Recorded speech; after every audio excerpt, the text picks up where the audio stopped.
ఏపీలో నారావారి red book రాజ్యాంగం నడుస్తుందని మాజీ మంత్రి మేరుగు నాగార్జున అన్నారు. రాష్ట్రంలో రాజకీయ కక్షతో పాలన సాగుతుందని అన్నారు. అలాగే పోలీసులు కూడా ప్రేక్షక పాత్ర పోషిస్తున్నారని ఘాటు వ్యాఖ్యలు చేశారు. మాజీ మంత్రి మేరుగు నాగార్జున బుధవారం మీడియాతో మాట్లాడుతూ పోలీసు వ్యవస్థ ఇవాళ తన గౌరవాన్ని పూర్తిగా కోల్పోయింది. కారణం చంద్రబాబు నాయుడు గారి వైఖరి, ఆయన అటవిక పాలన, పోలీసు వ్యవస్థ యొక్క స్థైర్యాన్ని పూర్తిగా సమాధైపోయే విధంగా ఆయన పరిపాలిస్తున్న తీరు ఈరోజు రాష్ట్ర వ్యాప్తంగా అద్దం పడతా ఉంది. నిజంగా ఈ మధ్య 2 ఇన్సిడెంట్ చూసాం. నిన్న చిలకలూరుపేట ఎమ్మెల్యే గారి భార్య పుట్టినరోజుకి పోలీసులు సిఐలతో సహా వెళ్ళి కేక్ కట్ చేయటం, అలాగే నిజాన్ని నిర్భయంగా అనంతపురంలో ఒక సిఐ గారు చెబితే అక్కడ ఉన్నటువంటి శాసనసభ్యుడు జేసీ అస్మిత్ రెడ్డి ఆ సిఐ గారిని వీడియో కాల్లో నువ్వు ఎందుకు చెప్పావు అని క్షమాపణ చెప్పించినటువంటి తీరు, ఆ క్షమాపణ చెప్పింది ఆ వీడియోలో వైరల్ చేసినటువంటి పరిస్థితి. ఇంత దారుణమైనటువంటి పరిస్థితి ఆంధ్రప్రదేశ్లో పోలీసు వ్యవస్థను నిర్వీర్యం చేసే విధంగా చంద్రబాబు నాయుడు గారు పరిపాలన చేస్తూ ఉన్నాడంటే అసలు ఈ ప్రభుత్వం ఏర్పాటైన తర్వాత ఈ వ్యవస్థ ఎలా నీరుగారిపోయిందో ఒకసారి ప్రస్ఫుటంగా మీకు అర్థమయ్యే విధంగా చెప్పాల్సిన బాధ్యత మా మీద ఉంది.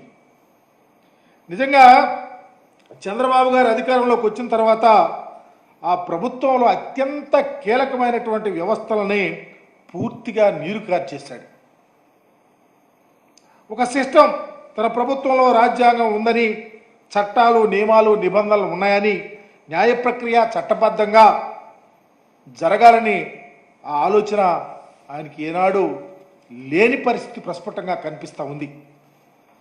ఈ రాష్ట్రానికి ముఖ్యమంత్రి హోదాలో చంద్రబాబు నాయుడు మొదటి నుంచి అధికారుల యొక్క ఆత్మస్థైర్యాన్ని దెబ్బతీసే విధంగా, ముఖ్యంగా పోలీసు యంత్రాంగాన్ని ఆత్మస్థైర్యాన్ని దెబ్బతీసే విధంగా ఒక పథకం ప్రకారం వ్యవస్థల్ని నీరుగార్చుకుంటా వచ్చాడు.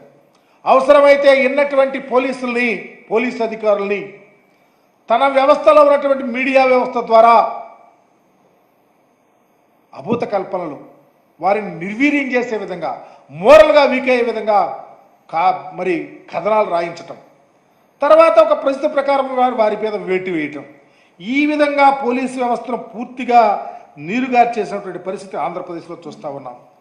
ఈ మధ్యలో చంద్రబాబు గారు అధికారంలోకి వచ్చిన తర్వాత 16 మంది పైగా ఐపీఎస్లకు పోస్టింగ్లకు సంబంధించి లేకుండా చేశారు. నిజాయితీగా పనిచేసిన అధికారుల్ని విధులు బాధ్యతలు లేకుండా చేసి ఒక ప్రక్కన పెట్టినటువంటి పరిస్థితి. దీని ద్వారా రాష్ట్ర వ్యాప్తంగా ఒక ఆలోచన, చంద్రబాబు గారికి వ్యతిరేకంగా ఎవరన్నా ఉంటే వాళ్ళ గతి ఇంతే అనే విధంగా వాయిస్ వచ్చే విధంగా చేసినటువంటి పరిస్థితి.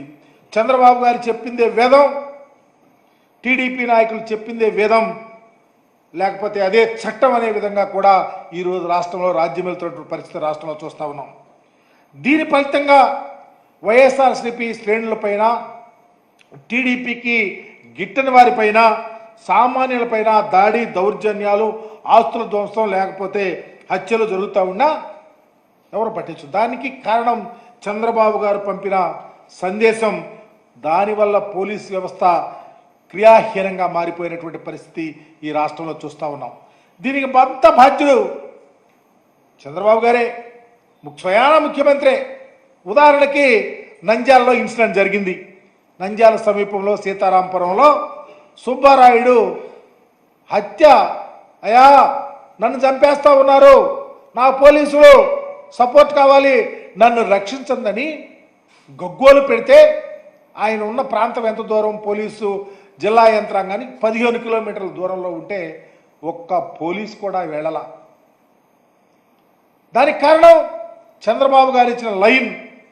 ఏం చేస్తే ఏం జరుగుతుందో, చివరికి మా మీదకే వస్తుందని పోలీసులు భయపడి ఇలాంటి దురాఘాతాలు కూడా ఈ రాష్ట్రంలో జరుగుతున్న తీరు చాలా బాధాకరం. నిజంగా వ్యవస్థ ఒక ప్రక్కకి వెళ్ళిపోతా ఉన్నా నిమ్మకు రేనెత్తినట్టు అధికారాన్ని నడిపే వ్యక్తి తనకు కావలసిన విధంగా ఈరోజు ఈ రాష్ట్రంలో పరిపాలన చేస్తూ ఉన్నాడంటే ఎంత బాధ్యతారాహిత్యంగా ఉన్నాడో దీనికి కారణం ఈ రాష్ట్ర ముఖ్యమంత్రి కాదా అని నేను అడుగుతా ఉన్నా.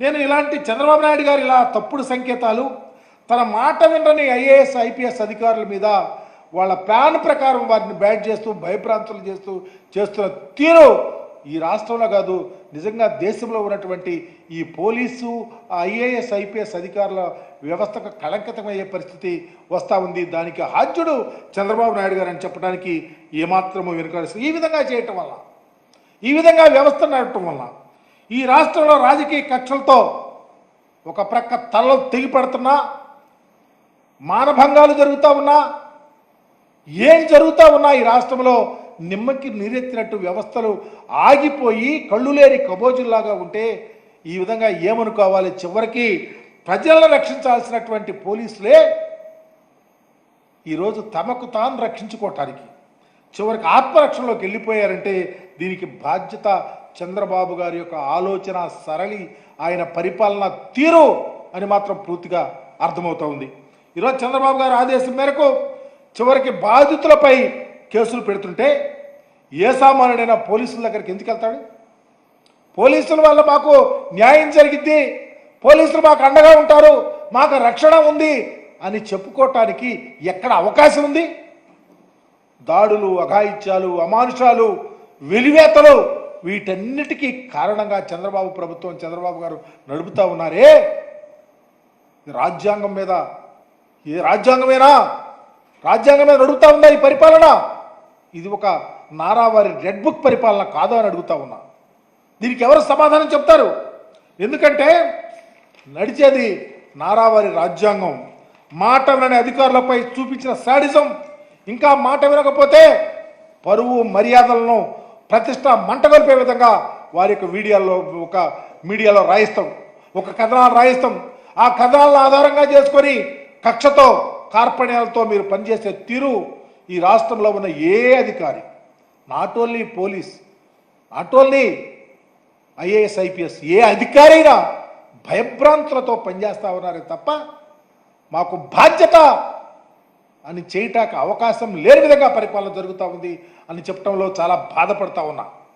ఈరోజు గత 3 రోజులుగా చూస్తూ ఉన్నాం, ఎల్లో మీడియాలో పతాక శీర్షికలు రాస్తూ ఉన్నారు.